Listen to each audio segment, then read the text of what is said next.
By journeying through the glass mountain, they had reached a delightful valley that was shaped like the hollow of a great cup, with another rugged mountain showing on the other side of it, and soft and pretty green hills at the ends. It was all laid out into lovely lawns and gardens, with pebble paths leading through them, and groves of beautiful and stately trees dotting the landscape here and there. There were orchards, too, bearing luscious fruits that are all unknown in our world. Alluring brooks of crystal water flowed sparkling between their flower-strewn banks, while scattered over the valley were dozens of the quaintest and most picturesque cottages our travelers had ever beheld. None of them were in clusters, such as villages or towns, but each had ample grounds of its own, with orchards and gardens surrounding it. As the new arrivals gazed upon this exquisite scene, they were enraptured by its beauties and the fragrance that permeated the soft air, which they breathed so gratefully after the confined atmosphere of the tunnel.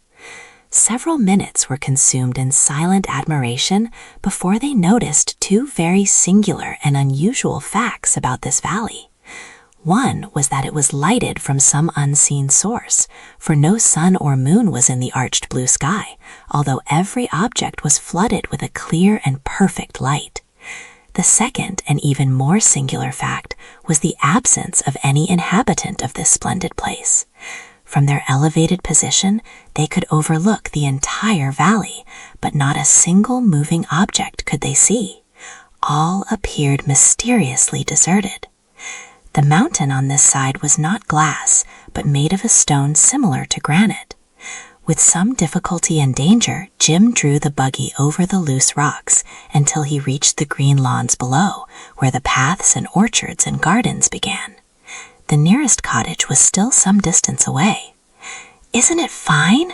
cried Dorothy in a joyous voice as she sprang out of the buggy and let Eureka run frolicking over the velvety grass. "Yes, indeed," answered Zeb. "We were lucky to get away from those dreadful vegetable people." "It wouldn't be so bad," remarked the wizard, gazing around him, "if we were obliged to live here always. We couldn't find a prettier place, I'm sure." He took the piglets from his pocket and let them run on the grass, and Jim tasted a mouthful of the green blades and declared he was very contented in his new surroundings. "We can't walk in the air here, though," called Eureka, who had tried it and failed, but the others were satisfied to walk on the ground, and the wizard said they must be nearer the surface of the earth than they had been in the Mangaboo country, for everything was more homelike and natural. "But where are the people?" asked Dorothy. The little man shook his bald head. "Can't imagine, my dear," he replied. They heard the sudden twittering of a bird, but could not find the creature anywhere. Slowly they walked along the path toward the nearest cottage, the piglets racing and gamboling beside them, and Jim pausing at every step for another mouthful of grass. Presently they came to a low plant which had broad spreading leaves, in the center of which grew a single fruit about as large as a peach. The fruit was so daintily colored and so fragrant and looked so appetizing and delicious that Dorothy stopped and exclaimed, "What is it, do you suppose?" The piglets had smelled the fruit quickly, and before the girl could reach out her hand to pluck it, every one of the 9 tiny ones had rushed in and commenced to devour it with great eagerness. "It's good anyway," answered Zeb, "or those little rascals wouldn't have gobbled it up so greedily." "Where are they?" asked Dorothy in astonishment. They all looked around, but the piglets had disappeared. "Dear me," cried the wizard, "they must have run away, but I didn't see them go, did you?" "No," replied the boy and the girl together. "Here, Piggy, Piggy, Piggy," called their master anxiously. Several squeals and grunts were instantly heard at his feet, but the wizard could not discover a single piglet. "Where are you?" he asked. "Why, right beside you," spoke a tiny voice. "Can't you see us?" "No," answered the little man in a puzzled tone. "We can see you," said another of the piglets. The wizard stooped down and put out his hand, and at once felt the small, fat body of one of his pets. He picked it up, but could not see what he held. "It is very strange," said he soberly. "The piglets have become invisible in some curious way." "I'll bet it's because they ate that peach," cried the kitten. "It wasn't a peach, Eureka," said Dorothy. I only hope it wasn't poison." "It was fine, Dorothy," called one of the piglets. "We'll eat all we can find of them," said another. "But we mustn't eat them," the wizard warned the children, "or we too may become invisible and lose each other. If we come across another of the strange fruit, we must avoid it." Calling the piglets to him, he picked them all up one by one and put them away in his pocket, for although he could not see them, he could feel them, and when he had buttoned his coat, he knew they were safe for the present. The travelers now resumed their walk toward the cottage, which they presently reached. It was a pretty place, with vines growing thickly over the broad front porch. The door stood open, and a table was set in the front room, with 4 chairs drawn up to it. On the table were plates, knives and forks, and dishes of bread, meat, and fruits. The meat was smoking hot, and the knives and forks were performing strange antics and jumping here and there in quite a puzzling way. But not a single person appeared to be in the room. "How funny!" exclaimed Dorothy, who with Zeb and the wizard now stood in the doorway. A peal of merry laughter answered her, and the knives and forks fell to the plates with a clatter. One of the chairs pushed back from the table, and this was so astonishing and mysterious that Dorothy was almost tempted to run away in fright. "Here are strangers, Mamma," cried the shrill and childish voice of some unseen person. "So I see, my dear," answered another voice, soft and womanly. "What do you want?" demanded a third voice in a stern, gruff accent. "Well, well," said the wizard, "are there really people in this room?" "Of course," replied the man's voice. "And pardon me for the foolish question, but are you all invisible?" "Surely," the woman answered, repeating her low, rippling laughter. "Are you surprised that you are unable to see the people of Vaux?" "Why, yes," stammered the wizard.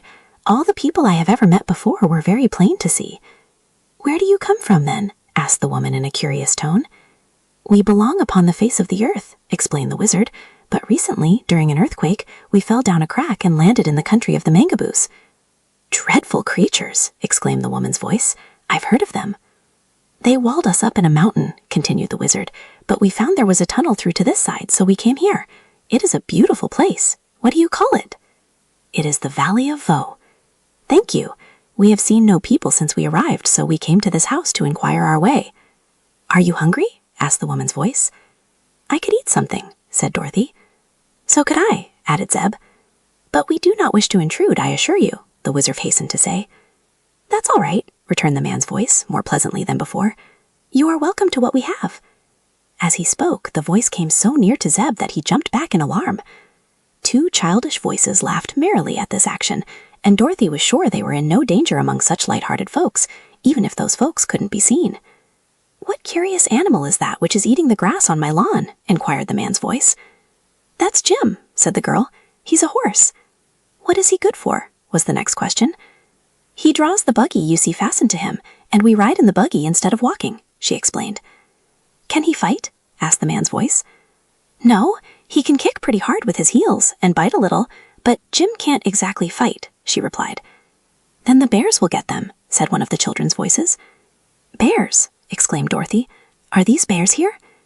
"That is the one evil of our country," answered the invisible man. "Many large and fierce bears roam in the Valley of Vaux, and when they can catch any of us, they eat us up. But as they cannot see us, we seldom get caught." "Are the bears invisible too?" asked the girl. "Yes, for they eat of the dama fruit, as we all do, and that keeps them from being seen by any eye, whether human or animal." "Does the dama fruit grow on a low bush and look something like a peach?" asked the wizard. "Yes," was the reply. "If it makes you invisible, why do you eat it?" Dorothy inquired. "For 2 reasons, my dear," the woman's voice answered. "The dama fruit is the most delicious thing that grows, and when it makes us invisible, the bears cannot find us to eat us up. But now, good wanderers, your luncheon is on the table, so please sit down and eat as much as you like."